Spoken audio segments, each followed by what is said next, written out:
చూపించి వాటికి అలంకారం చేస్తారు.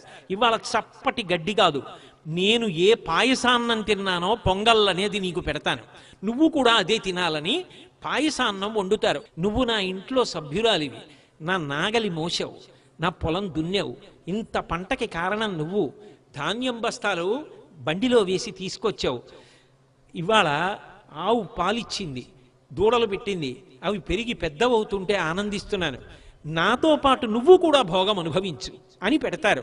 పక్షికి ఎందుకు పెట్టాలి అంటే పక్షి తన మూలాన్ని మరిచిపోదు. ఒక పక్షి ఉందనుకోండి, పక్షి ఎక్కడ పుడుతుంది? పక్షి నేల మీద పుట్టిందనుకోండి, కుక్క తినేస్తుంది, గద్ద తినేస్తుంది, కాకి తినేస్తుంది. పక్షి గుడ్డు, తల్లి పక్షి గూడు కట్టి గిజిగాడు అంటాడు మహానుభావుడు గుర్రం జాషువా గారు. ఆ పక్షి గూడు కట్టి ఆ గూట్లో గుడ్డు పెడుతుంది, గుడ్డు పెట్టి పొదుగుతుంది, పొదిగిన తర్వాత పిల్ల అవుతుంది, కిలకిల కిలకిల అరుస్తుంది, ఎక్కడి నుంచో అమ్మ తీసుకొచ్చి అన్నం నోట్లో పెడుతుంది, 2 రెక్కలు వచ్చిన తర్వాత అప్పుడు ఎగిరి వెళ్ళిపోయి తన సంపాదన తాను సంపాదించుకుంటుంది.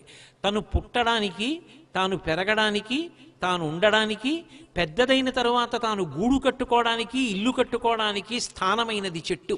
ఆ చెట్టు లేని నాడు తన బతుకు లేదు. అందుకే పండు తింటే గుజ్జు జీర్ణం చేసుకుంటుంది కానీ గింజని జీర్ణం చేయదు.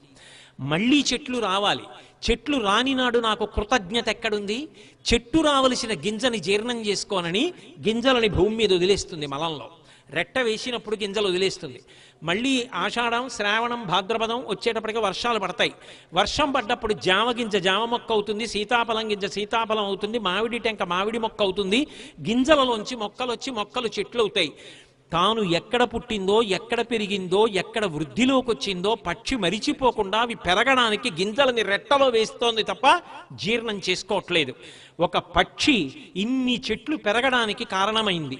ఆ చెట్ల వలన నేను ఇవాళ పర్యావరణం సమతౌల్యంతో ఇంత సంతోషంగా ఉంటున్నా. ఒక పక్షి నాకు పాఠం నేర్పింది.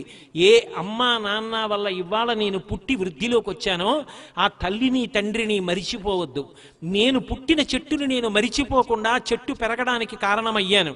నువ్వు కూడా నీ తల్లిని తండ్రిని మరిచిపోకుండా వాళ్ళని నీతో ఉంచుకొని వాళ్ళు పెట్టిన అన్నం తిని నువ్వు వాళ్ళతో కలిసి ఉండి నీ ఒళ్ళో వాళ్ళు ప్రాణం వదిలితే అంత్యేష్టి చెయ్యాలి తప్ప వాళ్ళని ఎక్కడో పెట్టి నీకు వాళ్ళు భారం అనుకోవడం మర్యాద కాదు అని పాఠం నేర్పుతోంది పక్షి.